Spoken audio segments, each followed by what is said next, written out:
పెంచడం కష్టం. మా కోసం అడగాలి కదా మీరు కనీసం అని.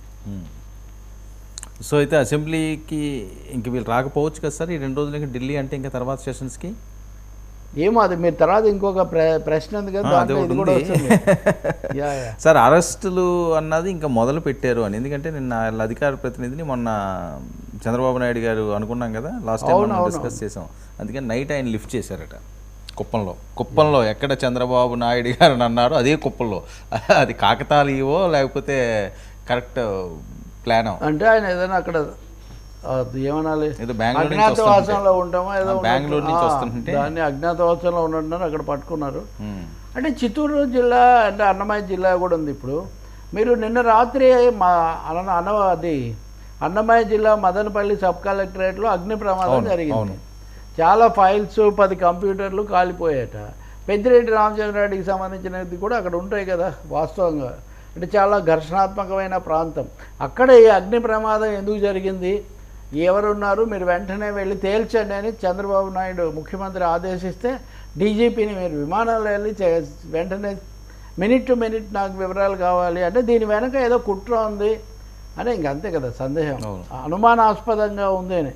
సో అలా అగ్నిజ్వాలల మయంగా ఉంది ఇప్పుడు. ఒకవైపున అనుమానాలు, ఇంకోవైపున అగ్నిజ్వాలలు, మూడో వైపున ఆవేశాలు, వీటికి ఇవన్నీ మనకి ఇప్పుడు కనిపిస్తాయి ఈ దృశ్యంలో.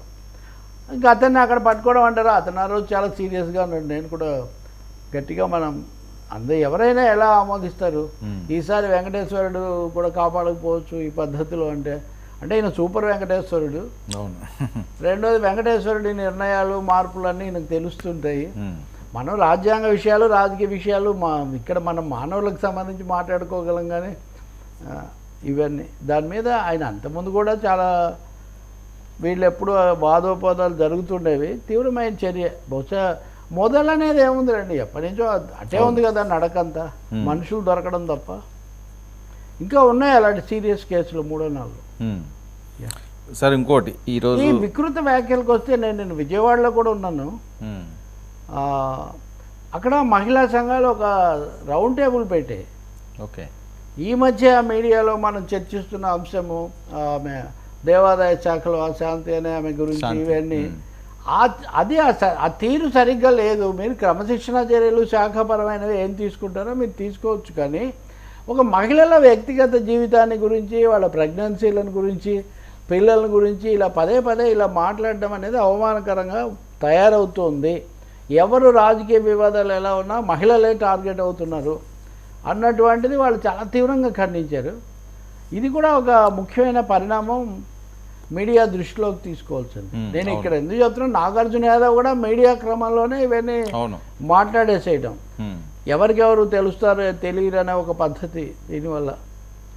ఇప్పుడు అలాగే తెలంగాణ ఐఏఎస్ అధికారి దాంతో సంబంధం లేదనుకోండి, ట్వీట్లు మీడియాకు సంబంధించి ఐఏఎస్ ఆఫీసర్లుగా దివ్యాంగులను లేదా డిఫరెంట్ ఏబుల్డ్ వాళ్ళను ఎలా తీసుకోవాలి, ఎందుకు తీసుకుంటే ఈ పద్ధతిలో ఆమె ఒక ట్వీట్ పెట్టారు.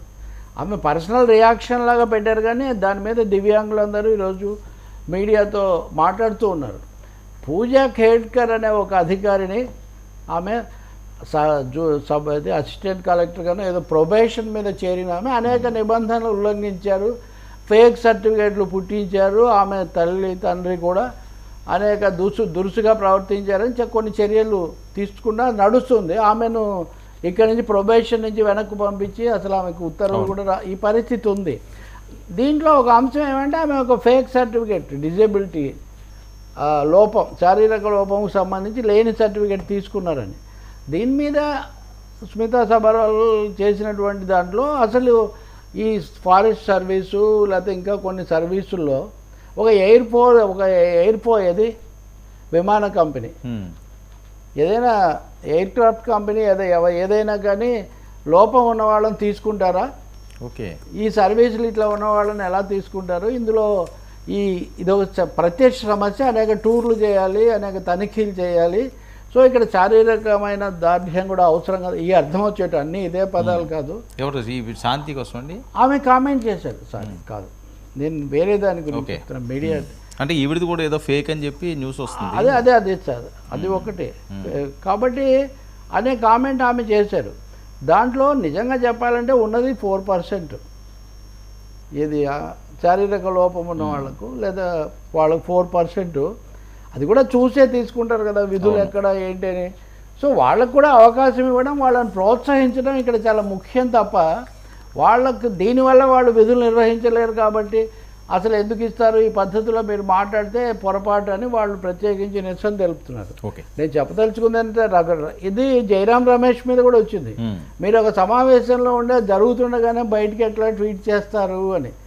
సో సోషల్ మీడియా ఈ తర్వాత ఈ సోషల్ ప్లాట్ఫామ్స్ వాడడము, వాటిలో వెలిబుచ్చే అభిప్రాయాలు అనేవి అనేక రూపాల్లో రకరకాల వివాదాలకు, విమర్శలకు, సమస్యలకు కూడా దారితీస్తున్నాయి. దివ్యాంగుల మీద చేసిందైనా లేదు సభలో పార్లమెంట్ సభ్యుడిగా అక్కడ ఉండి అక్కడ జరుగుతున్నది బయట పెడితే ఇంకా లోపల కూర్చొని మాట్లాడడం ఎందుకు అనే ఒక విమర్శ ఆయన మీద వచ్చింది. ఇక మూడోది ఈమె విషయం సరే అనుకోండి, ఇది వేరే రాజకీయ అది నడుస్తూనే ఉంది. ఇప్పుడు ఆమెకు ప్రభుత్వం ఒక నోటీస్ ఇచ్చింది కొత్తది. అందులో ఈ అంశాలు కూడా జోడించారు. మీరు ఎవరిని పెళ్లి చేసుకున్నారు, మీరు చెప్తున్న పేరుకు దీనికి పొంతన ఉండడం లేదు అని. మరి ఆమె ఏం చెప్తారో మనం తర్వాత చూడాలి. సార్ మరొక ఇంట్రెస్టింగ్ అంశం ఈరోజు, అలాగే నాగార్జున యాదవ్ పోలీసులు ఎలా ట్రీట్మెంట్ ఇస్తారు ఏమొస్తుంది అది కూడా నెక్స్ట్ తెలుస్తుంది బహుశా. నాగార్జున యాదవ్కి అయితే ప్రస్తుతానికి దీన్ని అన్న రాజకీయ పార్టీల ప్రతినిధులు కూడా ఇష్టానుసారం మాట్లాడే ఒక ధోరణి నుంచి కొంచెం బయటికి రావాల్సిన అవసరం ఉంది. ఎక్కడో చోట దీనికి ఫుల్ స్టాప్ పెట్టాలి.